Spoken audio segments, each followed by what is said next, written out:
আসসালামু আলাইকুম। আলহামদুলিল্লাহ ওয়াসসালাতু ওয়াসসালামু আলা রাসূলিল্লাহ। আমরা গত ভিডিওতে কথা বলছিলাম আ ইনসানি বিপ্লব বাংলাদেশের পক্ষ থেকে সংবিধানের সংস্কার যে প্রস্তাব দেওয়া হয়েছে সংবিধান সংস্কার কমিশনের কাছে। সেখানে ইনসানিয়তের যেই আম ১৮ টা সংস্কার প্রস্তাব সেগুলো নিয়ে ধারাবাহিক আলোচনা। গত ভিডিওতে আমরা কথা বলছিলাম আম ইনসানিয়ত বিপ্লবের পক্ষ থেকে যে সংবিধানের ২ টা অনুচ্ছেদ যোগ করার কথা বলা হয়েছে। একটা হচ্ছে রাষ্ট্রের মালিকানা এবং আরেকটা হচ্ছে রাষ্ট্রের চরিত্র। আমরা কথা বলছিলাম স্পেসিফিকলি কেন এই ২ টা জিনিস খুব ইম্পোর্টেন্ট এবং কিভাবে এই ২ টা জিনিসের মানে এই ২ টা জিনিস যদি দুর্বলভাবে আ ব্যাখ্যা করা হয় সংবিধানে সেটার ফাঁকফোকর দিয়ে কিভাবে একটা অমানবিক স্বৈরদস্যুতন্ত্র কায়েম হতে পারে। একটা কথা বলে নেওয়া দরকার, সংবিধান জিনিসটা কোনো ডিভাইন জিনিস না। সে ব্যাপারে হয়তো পরে অন্য জায়গায় আলোচনা হবে। সংবিধানের মধ্যেই এই আলোচনার মধ্যেই কিন্তু এইটা যেটা কথাটা বলতে চাচ্ছি এইটা আসলে আমাদের মুক্তির লাস্ট রিসোর্ট না। কিন্তু তারপরেও আম আধুনিক রাষ্ট্র কাঠামো একটা প্রসেসের মধ্য দিয়ে চলে যেটা একটা অন্যতম পার্ট হচ্ছে সংবিধান, আইন যেভাবে বলি। তো সেক্ষেত্রে একটা মিনিমাম একটা মানে কনসিস্টেন্সি হিউম্যানিটারিয়ান পার্সপেক্টিভ থেকে যদি আমরা বলি, তো সেখানে একটা সংবিধান একটা গুরুত্ব বহন করে বাট এইটা লাস্ট রিসোর্ট না। যাই হোক মূল আলোচনায় আসি। আমরা বলছিলাম যে কিভাবে রাষ্ট্রের চরিত্র আম মানে বিভিন্ন সময় শুধুমাত্র সরকার পরিবর্তনের মাধ্যমে কি হয়? অনেক সময় পরিবর্তন হয়ে যায় যে আমরা যে একেবারে গত ভিডিওর শেষের দিকে যে ব্যাপারটা নিয়ে কথা বলছিলাম, মাজার ভাঙার যে ব্যাপারগুলো। আ যে সেখানে অটোমেটিক্যালি একটা মেসেজ এই সরকার ক্ষমতা নেওয়ার পরে অটোমেটিক্যালি একটা মেসেজ চলে আসলো যে হ্যাঁ, এই সরকার আসলে মাজার ভাঙার আ কথা না বললেও এটা মাজার ভাঙার যে একটা গ্রুপ আছে বাংলাদেশে যেটা আপনারা জানেন। ধর্মের নামে অধর্ম উগ্রবাদী যেসব ওয়াহাবি সালাফি মতাদর্শী বিশেষত যারা আছেন মৌদুদিবাদ বিশেষভাবে যেহেতু তাদের একটা ইম্পোর্টেন্ট রোল আছে এই বর্তমান সরকারের মধ্যে যেটা আমরা কথা বলছিলাম যে বর্তমান ধর্ম উপদেষ্টা থেকে আরম্ভ করে বিভিন্ন মিটিং মিছিল সবগুলোতেই আমরা দেখতে পাই যে প্রধান উপদেষ্টা অথবা বঙ্গভবন বা সব জায়গায় যে ধর্মের নামে অধর্ম উগ্রবাদী দলগুলোর যে একটা মানে প্রভাব বা শুধু সেটা না বিভিন্ন প্রতিষ্ঠান বিভিন্ন শিক্ষা প্রতিষ্ঠান মেডিকেল কলেজেস বা মসজিদের ইমাম পরিবর্তন আ দখল যেটা বলি আমরা মসজিদ দখল যদি বলি, ইউনিভার্সিটি ক্যাম্পাস দখল যদি বলি, সব জায়গায় আমরা দেখব যে ধর্মের নামে অধর্ম উগ্রবাদী একটা গ্যাং, একটা গ্রুপ যেটা একটা না অনেকগুলো গ্রুপ তারা বর্তমানে সংঘবদ্ধ অবস্থায় আছে। তাদের একটা প্রভাব প্রতিপত্তি পাওয়া যায়। ফলে স্বাভাবিকভাবে একটা মেসেজ উগ্রবাদীদের কাছে যায় যে হ্যাঁ, আমরা চাইলেই মাজার ভাঙা এবং এইটা ইট বিকেম মানে এটা পরবর্তীতে একটু ট্রু কারণ আমরা এখনো পর্যন্ত এতগুলো মাজার ভাঙা হইলে এটার কোনো মামলা আমরা দেখতে পেলাম না। এমনকি যেসব মাজারের যারা অথরিটি ছিল তাদের পক্ষ থেকে কোনো মামলা করার সাহস পর্যন্ত করা হয় নাই।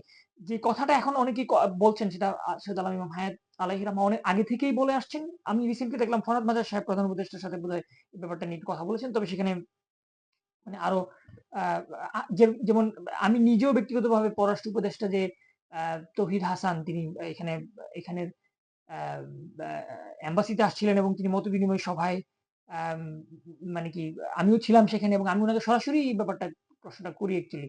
যে এতগুলো মাজার ভাঙা হইলো, এতগুলো পুলিশ হত্যা হইলো। আ আ আ আ মানে ঠিক আছে পুলিশ হত্যা হইছে সেটা যখন ৮ তারিখের আগে। বাট পুলিশ হত্যার বিচার একটাও হইল না। কোন একটা মামলা হইল না। এতগুলো আপনার কারাগার লুট হইলো। সেখানে এগুলোর কোনো আ মানে কি মানে কোন তদন্ত প্রতিবেদন আমরা দেখলাম না। এগুলোর ব্যাপারে কোন মামলা দেখলাম না আমরা এবং বিশেষত কন্টিনিউয়াসলি ভাবে মাজার ভাঙা হলো এবং হচ্ছে, এখনো হচ্ছে। সেগুলো নিয়ে একটা কোনো আ খবর পেলাম না যেখানে একটা মামলা হইলো অথবা আসামি ধরা বা এই মাজার ভাঙার কাজটা কি খুব মানে কি এটা তো অপরাধ। মানে আপনি মাজার বিশ্বাস করেন বা না করেন, আপনি সাধারণ কমন সেন্স থাকলেও যে একটা জিনিস ভেঙে ফেলা এইটা মোরাল পার্সপেক্টিভ এ সেটা তো তালেবানি কাজ। সেটা তো আরেক ব্যাপার। আল-কায়েদা, তালেবান বা ইসরায়েলিরা ওরা যে কাজটা করে সেটা হচ্ছে এটা। বাট একেবারে বেসিক কমন সেন্সিক্যাল ওয়েতে এটা অপরাধ। এবং এটা যারা করছে তাদের বিরুদ্ধে একটা অ্যাকশন এ যাওয়া রাষ্ট্রের এটা কর্তব্য। এটা একেবারে চোখ বন্ধ করে বলে দেওয়া যায়। কিন্তু আমরা এই পর্যন্ত রাষ্ট্রের পক্ষ থেকে বর্তমান অন্তর্বর্তীকালীন সরকারের পক্ষ থেকে কোন ধরনের কোন আইনগত কোন স্টেপ আমরা যারা মাজার ভেঙেছে তাদেরকে তাদের বিরুদ্ধে নিতে দেখি নাই। জিনিসটা এমন না যে রাতের বেলা মানে করেছে এরকম।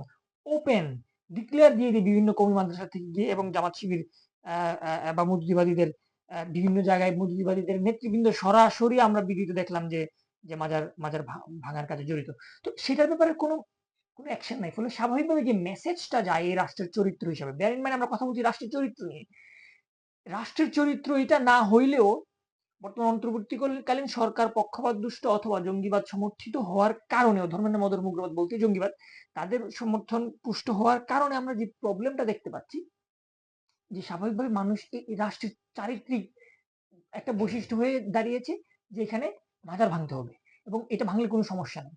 বা এখানে ওই যে আমরা দেখলাম যে গত ঈদে আজম, ঈদে মিলাদুন্নবী নামে হয়তো অনেকে চিনি, ঈদে আজমের যে জুলুসগুলোতে হামলা করা হলো, বিশেষ করে ব্রাহ্মণবাড়িয়ার কসবাতে খুব সম্ভবত, এবং সারা দেশের মানে বিভিন্ন জায়গায় এই জিনিসটা একটা ব্ল্যাঙ্ক চেক দেওয়া হয়, বিকজ রাষ্ট্রের চরিত্রটা পরিবর্তন হয়ে যায়। ফলে রাষ্ট্রের চরিত্রটা, যেটা ইমাম হায়াত আলাইহির রহমান ইনসানিয়াত বিপ্লবের পক্ষ থেকে যেটা বললেন, যে রাষ্ট্রের চরিত্রটা স্পেসিফিকলি সংক্ষিপ্তভাবে যদি বলি, যে রাষ্ট্রটা হবে সার্বজনীন এবং মানবিক। সার্বজনীন, শুধু সার্বজনীন হলেই এনাফ না, সেটা মানবিক। প্রথমত সার্বজনীন কিভাবে? সবাইকে নিয়ে, সব দল মত পথ ধর্ম জাতীয়তা বিশ্বাসী সব মানুষ, সে যেটা বিশ্বাস করে সেটা বলতে পারতে হবে, এবং সে সেটা তারটা প্রচার করতে পারতে হবে, সে যেভাবে চায় ঠিক সেভাবে অন্যের ক্ষতি না করে। এবং মানবিক, শুধু সার্বজনীন হলেই হবে না, সেটা মানবিক হইতে হবে। মানে কি রাষ্ট্রের, এখানে রাষ্ট্রের চরিত্রের মধ্যে অনেক কিছু চলে আসে। রাষ্ট্র যখন একটা পলিসি মেকিং করে, কোনো একটা সিদ্ধান্ত নেয়, সেটা যেমন সার্বজনীন ভাবে সবার প্রতি চিন্তা করে নিতে হবে, সেটা মানবিক হইতে হবে। প্রত্যেকটা পলিসি মেকিং, আইন প্রণয়নের পূর্বে সেটার যে একটা মানে মেজারমেন্ট, একটা টেস্ট করা, এটার একটা মানে কি পরিমাপক যদি আমরা বলি, সেটা করতে হবে মানবিক দৃষ্টিভঙ্গি থেকে। রাষ্ট্র যে সিদ্ধান্ত নিচ্ছে সেটা মানবিক কিনা এবং সার্বজনীন কিনা, সবার জন্য সবার স্বার্থেও সেটা হচ্ছে কিনা, এবং সেটা মানবতার দৃষ্টিকোণ থেকে সেটা মানবিক কিনা। সেটা রাষ্ট্রীয় সিদ্ধান্ত, সেটা যে কোনো আইন, আমাদের ব্যক্তি জীবন থেকে আরম্ভ করে সামাজিক শিক্ষা ব্যবস্থায়, আইন ব্যবস্থা, বিচার ব্যবস্থা, অর্থনৈতিক ব্যবস্থা, পরিবেশের বিভিন্ন আইন কানুন আমরা দেখতে পাচ্ছি রিসেন্টলি, এগুলো নিয়ে অনেক কথাবার্তা হয়েছে, অনেকে অনেকভাবে বলছেন, চাইলে উদাহরণ দিতে পারি কিন্তু ভিডিও অনেক লম্বা হয়ে যাবে। ফলে প্রত্যেকটা জিনিসেই যে জিনিসটা রাষ্ট্র যে চরিত্রটা ধারণ করবে, সেটা হচ্ছে সে সার্বজনীন, সবার প্রতিনিধিত্ব করবে, এবং সে মানবিক। প্রত্যেকটা ডিসিশনটা আলটিমেটলি সেটা মানবতার পক্ষে যাচ্ছে নাকি বিপক্ষে যাচ্ছে। আনফরচুনেটলি বর্তমান অন্তর্বর্তীকালীন সরকারের বারবার উদাহরণটা চলে আসছে, এই জন্য যে বর্তমান অন্তর্বর্তীকালীন সরকারের যেহেতু এখন সেট আপে আছে, সুতরাং স্বাভাবিকভাবে তাদের উদাহরণ চলে। আমরা যদি সেটা দেখতে পাই, বাংলাদেশের মানুষ সেটা আসলে 72 আগেও পায় নাই, 72 পরেও পায় নাই। আমরা খুব কমই দেখেছি যে রাষ্ট্রীয় পলিসি মেকিং এ এই জিনিসগুলা মেনটেন করা হয়। সেটা শুধু বাংলাদেশের প্রেক্ষাপট না, সমগ্র দুনিয়ার রাষ্ট্র ব্যবস্থায় যদি সার্বজনীন এবং মানবিক না হয়, রাষ্ট্রের উদ্দেশ্য ব্যর্থ হয়, এই রাষ্ট্র ফেইল্ড রাষ্ট্র হয় বিভিন্ন ভাবে। সেটা দুনিয়ার সব সব রাষ্ট্রে আছে। তো ইনসানিয়াত বিপ্লব বাংলাদেশের পক্ষ থেকে এটা ছিল, আমি যে কথাটা বলছিলাম যে তিনটা জিনিস, প্রথমত এই দুইটা জিনিস, রাষ্ট্রের মালিকানা হিসেবে একেবারে স্পেসিফিকলি রাষ্ট্রের মালিক রাষ্ট্রের সকল জনগণ, এটা স্পেসিফাই হওয়া, কোনো ধর্ম বা একক জাতীয়তাবাদী বাদের ভিত্তিতে রাষ্ট্র হইলে শুধুমাত্র ওগুলোকে যারা বিশ্বাস করে তারা অটোমেটিক্যালি রাষ্ট্রের মালিকানা দাবি করতে পারে, এটা আইন করে করতে হয় না। এই উদাহরণটা একেবারেই মানে একেবারেই কমন ভাবে দেওয়া যায়। আমরা জানি যে ইন্ডিয়াতে এখন যে জিনিসটা মানে কি, মোদি আসার পরে আমরা দেখতে পেলাম যে গরু জবাই করলে মানুষ জবাই করা হচ্ছে গরু জবাইয়ের অপরাধে। তো গরু জবাইটা, গরু একটা ধর্মের মানে হিন্দু ধর্মের কথা যদি আমরা বলি, এটা এটা এটা নিয়ে বিতর্ক আছে, কিন্তু যে কথাটা বলতে চাচ্ছি যে মানে এটা যদি কোনো আইডিওলজি হয়েও থাকে, যে যদি মুসলিমরা গরু হত্যা করে তাহলে তাকে হত্যা করতে হবে, তাকে অত্যাচার করতে হবে। তো এইটা তো মানে কি বিজেপি সরকার 2014 আগেও বিজেপি সরকার ক্ষমতায় আসছে, কিন্তু আমরা এই ফেনোমেননটা এইভাবে দেখতে পাই নাই। কারণটা কি?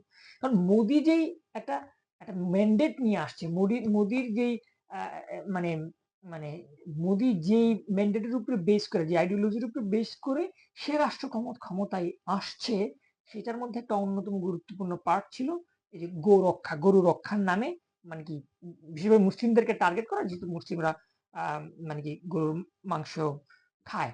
তো স্বাভাবিকভাবে সে যখন ক্ষমতায় আসে, রাষ্ট্রের মানে যেহেতু রাষ্ট্রের চরিত্র কথা যদি আমরা বলি, রাষ্ট্রের চরিত্রটা এমন একটা ভাবে, বৈশিষ্ট্যটা এভাবে উঠে আসে যে হ্যাঁ, এখন যেহেতু সেই ম্যান্ডেট নিয়ে আসছে, সেটার একটা অন্যতম কারণ রাজনৈতিক দল, সেই ব্যাপারটা আমরা পরে আসছি, যে হ্যাঁ এখন গরু রক্ষার নামে মানুষ মানে মুসলিমদেরকে নিধন করা যাবে। তো এই জিনিসগুলো থেকে উদ্ধার হইতে হলে সংবিধান সুস্পষ্টভাবে রাষ্ট্রের মালিকানা, হ্যাঁ ঠিক আছে আপনার গরু মাংস ভালো লাগে না, আপনি খায়েন না গরু মাংস, মানে কি মানবিক পার্সপেক্টিভ থেকে মুসলিমরা গরু মাংস খাইলে হিন্দুদের তো মানবিক মূল্যবোধের বা মানবিক পার্সপেক্টিভ থেকে তাদের কোনো প্রবলেম হচ্ছে না, সুতরাং আপনি খায়েন না, তো আপনি আপনারটা থাকেন, আপনি আপনি না খান। তো এভাবে এটা খুবই ইম্পর্টেন্ট যে রাষ্ট্রের মালিকানা এবং রাষ্ট্রের চরিত্র সংবিধানে সুস্পষ্টভাবে লিপিবদ্ধ থাকে। ৩